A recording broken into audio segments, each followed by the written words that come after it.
Chers amis, bonjour. Donc cette semaine, ce Shabbat, nous allons lire la Parashat Ekev et nous allons parler bien sûr de la gratitude qui est un fondement de la vie juive. Aussi bien ressentir et exprimer de la gratitude à l'égard de ceux qui nous entourent et bien sûr à l'égard d'Akadosh Baruch Hu. Et l'un des aspects importants de cette gratitude s'exprime par la récitation des actions de grâce qu'on appelle le Birkat Hamazon, comme c'est écrit dans la paracha.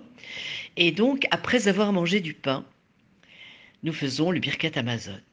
C'est un moment significatif qu'il ait lieu lors d'un festin, un repas familial, le Shabbat, ou tout simplement après avoir consommé un sandwich.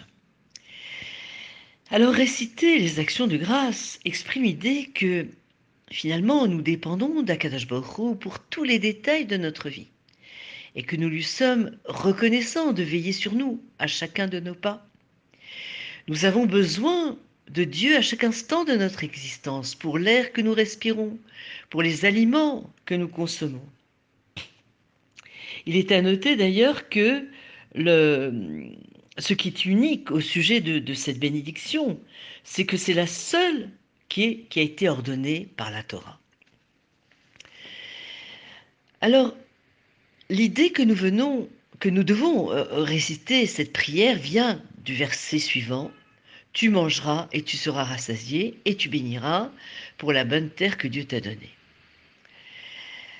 Donc c'est écrit aussi dans Shaninu B'Masechet Brachot, comme c'est marqué aussi dans la Gemara Brachot, Asur lo le Adam sheyeh ane min haolam hazeh belo bracha. Donc de ne pas profiter de ce monde sans bénédiction, c'est quelque chose qui est interdit.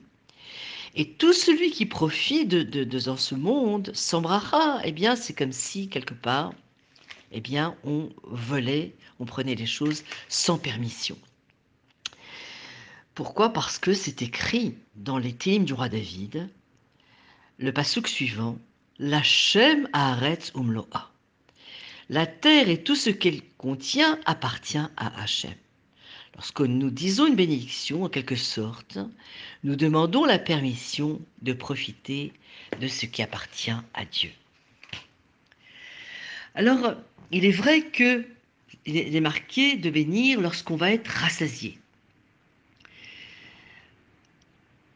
Les sages expliquent que le sens littéral de ces mots implique qu'il nous enjoint de ne bénir que Dieu que si nous avons mangé suffisamment pour être rassasiés. Mais ça va, ta. Toutefois, les sages ont introduit l'idée que nous devons réciter cette prière même si nous ne nous sommes pas rassasiés, à partir du moment où nous avons consommé une quantité minimale de pain, c'est-à-dire le volume d'une olive, soit environ 30 grammes de pain. Alors cette prière comporte 4 paragraphes. Le premier concerne le fait que Dieu pourvoit aux nourritures le monde entier. Et ce paragraphe a été composé par Moshe Rabbeinu lui-même. Le peuple juif errant dans le désert le récitait après avoir mangé la manne qui tombait du ciel. Et donc, ça se termine par la bracha suivante, Baruch ata Hashem, Hazan et Akol. Au bout de 40 ans, eh bien, les Juifs sont entrés en terre promise. Et Yoshua a écrit alors le second paragraphe qui commence par des remerciements à Dieu pour la terre sainte, la terre d'Israël.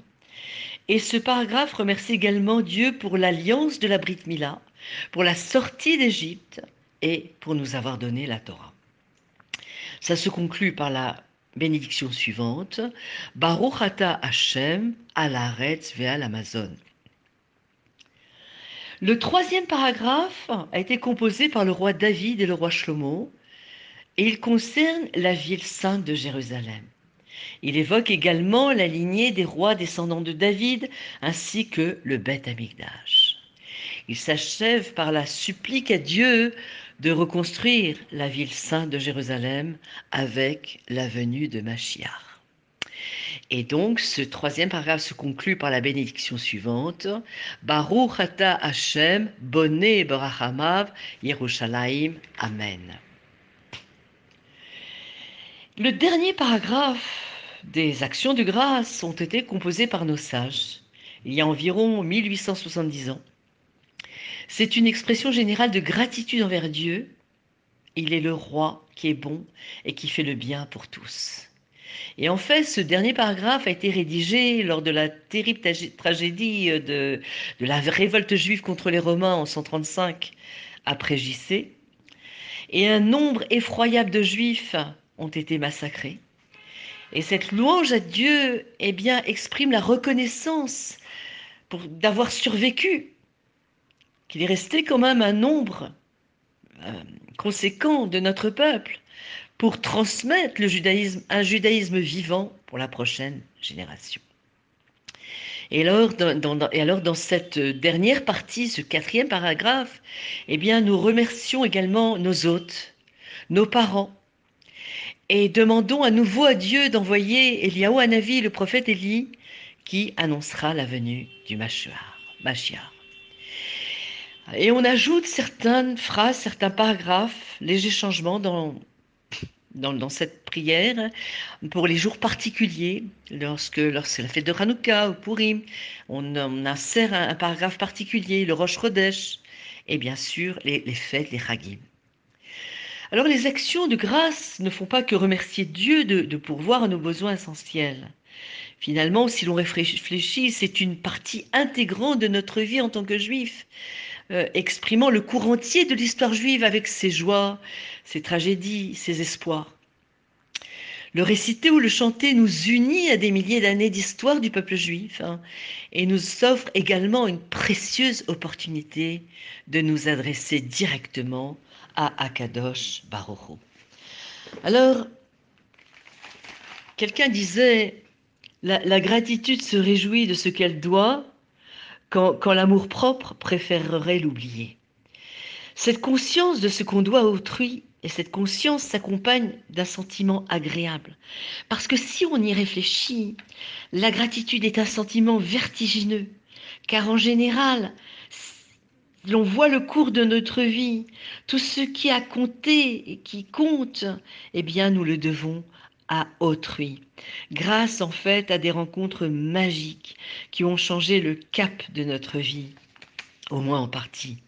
C'est pourquoi ne pas reconnaître ce qu'on doit est une erreur et une illusion, alors que finalement, reconnaître les bienfaits, eh bien, ça nous rend plus lucides, plus forts, plus heureux, plus sereins, bien sûr.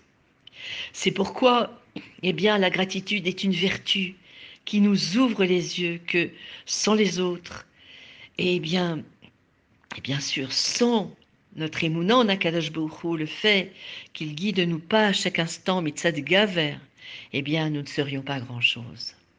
Alors, Odou Lachem Kitov, Kilolam Chasdo, je vous souhaite Shabbat Shalom ou Mevorach.